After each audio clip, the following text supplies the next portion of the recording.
మీ నాయకత్వం వలనే మేమందరం కలిసి ఈ పని చేయగలిగాము. ఒక విచారణ గురువుగా అది నా బాధ్యత.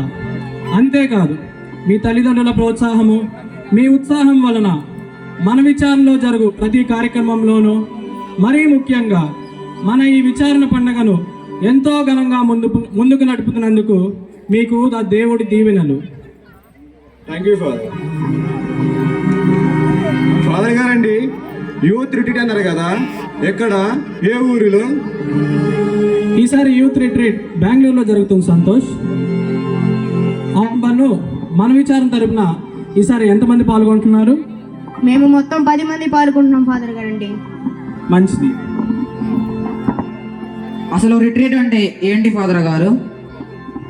రిట్రీట్ అనగా జ్ఞానవడకము. దీని ద్వారా మన విశ్వాసము ఆధ్యాత్మికంగా దృఢపడుతుంది. మరీ ముఖ్యంగా ఈనాటి యువత వక్ర మార్గంలో నడుస్తుంది.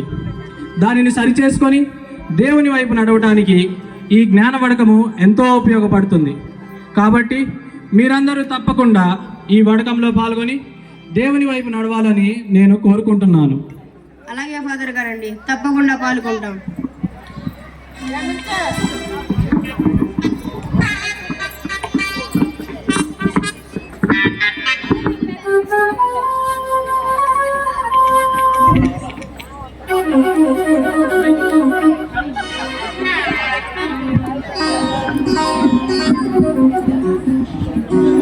శిష్యులారా, ఈ లోకము దాని వ్యామోహము నాకు బానిస. ఈ యేసుక్రీస్తు భక్తులను సంఘానికి దూరం చేసేదను. ప్రియులారా, రండి, నా బోధలు ఆలకింపండి. ఈ యవ్వనము మళ్ళీ తిరిగి రాదు. తినండి, తాగండి, సుఖించండి, ఆనంద డోలికలలో విహరించండి. గురుగారు, మీరు చెప్పినట్లే యూత్ సభ్యులను నా అవస్కతతో ప్రోత్సహించగలను. కానీ ఇందులో ఒక సమస్య ఉంది శిష్యులారా. ఈ ఆర్సిఎం యువత ఎంతో కఠినంగా ఉంటారు.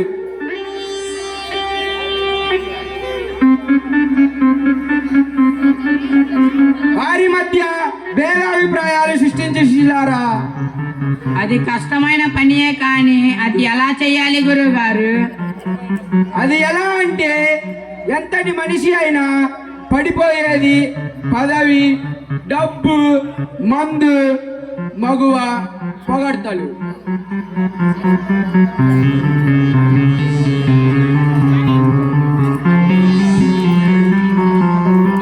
అప్పటికి వాళ్ళు పడకపోతే వాళ్ళ అహంకారం మీద దెబ్బతీయండి. అహం ఎవరిని వదలదు.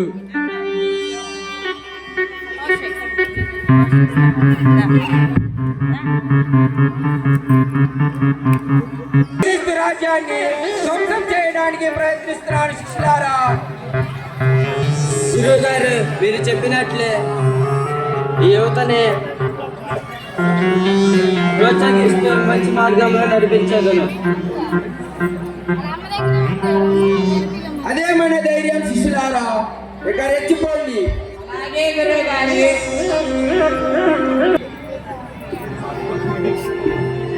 అరే, మన ఫాదర్ గారిని కలవాలరా. మనకి కొన్ని సందేహాలు ఉన్నాయి, వాటి గురించి తెలుసుకోవాలి.